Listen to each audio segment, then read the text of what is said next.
کسی زمانے میں لوگ حج کیا کرتے تھے تو عبادت کا سفر سمجھ کر کیا کرتے۔ آج جہاں اور بہت ساری کمزوریاں ہیں، خامیاں ہیں، کوتاہیاں ہیں، اور یہ کمزوریاں، کوتاہیاں، کمیاں تمام عبادات کے اندر ہمارے اندر موجود ہیں۔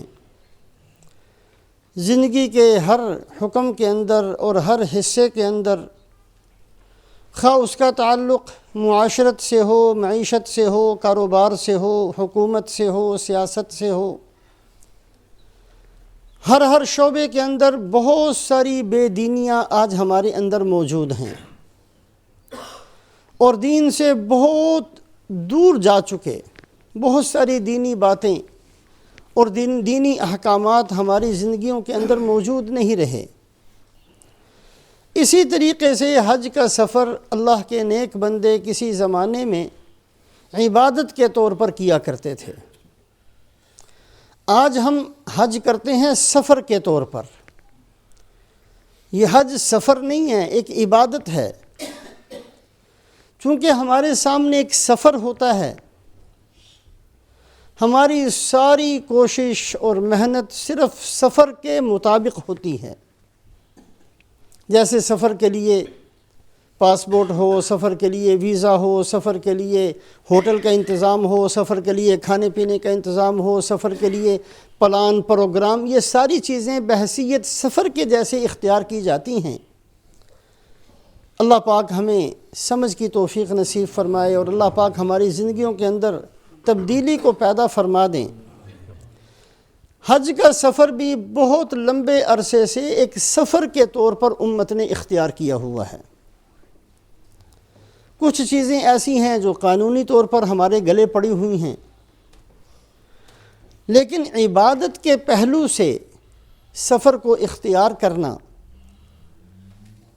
عبادت کے پہلو سے اگر حج کو کیا جائے تو پھر حج کرنے سے پہلے حج کے احکامات بھی سیکھنے چاہیے۔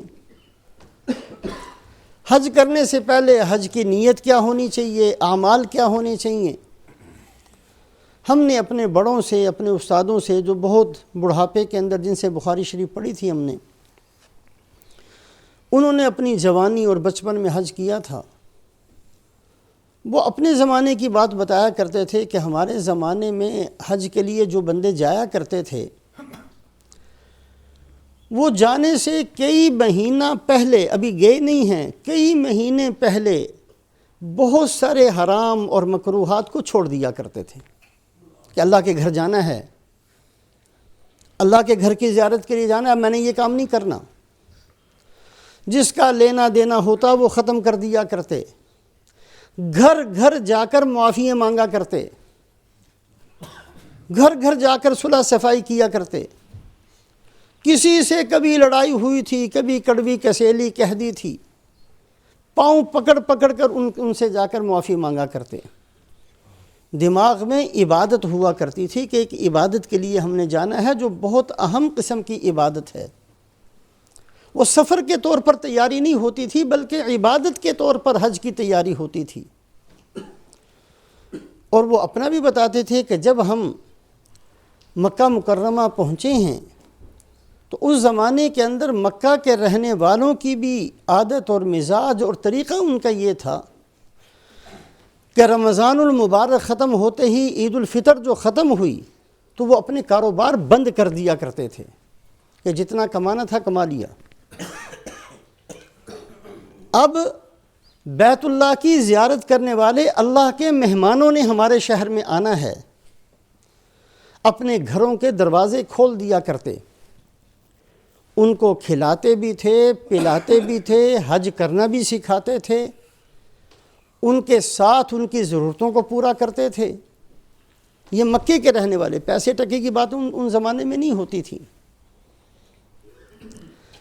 تو حج کے سفر کو سفر کے طور پر اس کی تیاری کرنا یہ آج بہت ہے، باریک باریک باتیں جو سفر کے اندر پیش آ سکتی ہیں اس کے بارے میں ہم تحقیق بھی کرتے ہیں، پوچھتے بھی ہیں، فکر بھی کرتے ہیں، تیاریاں بھی کرتے ہیں، ہر وہ چیز رکھ لیتے ہیں اپنے سامان کے اندر جو شاید ضرورت پیش نہ بھی ہے، شاید اس کی ضرورت پڑ جائے، اس لیے کہ سارا جو آج کی محنت کا محور ہے اور ساری محنت کا جو مدار ہے اس کے پیچھے ایک سفر ہے۔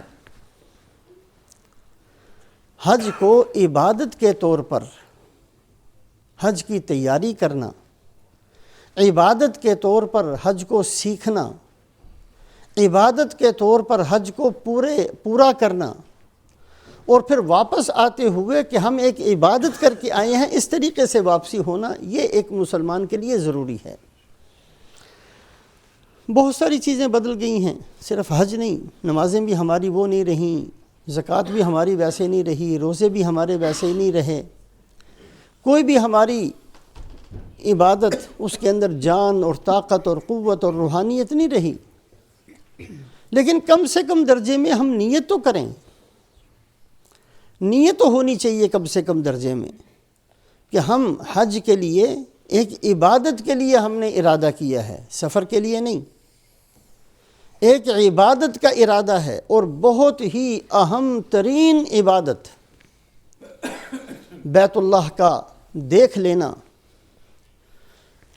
5 چیزیں ایسی ہیں جس کو صرف دیکھنا بھی عبادت ہے، صرف دیکھنا، بیت اللہ کو صرف دیکھنا، نہ ذکر کرو نہ تلاوت کرو، کچھ بھی نہیں، صرف بیت اللہ پر نگاہ ڈالنا عبادت ہے۔ قرآن پاک کو کھول کر تلاوت نہ کی جائے، صرف قرآن پاک کی طرف نگاہ کرنا، اس کو دیکھنا کہ یہ میرے رب کا کلام ہے، یہ عبادت ہے۔ اپنے والدین کے چہرے کو دیکھنا، ان کے ساتھ احسان، کچھ وہ بعد کی، وہ دوسری چیزیں ہیں، صرف دیکھنا یہ بھی عبادت ہے، اس پر بھی اجر ملتا ہے۔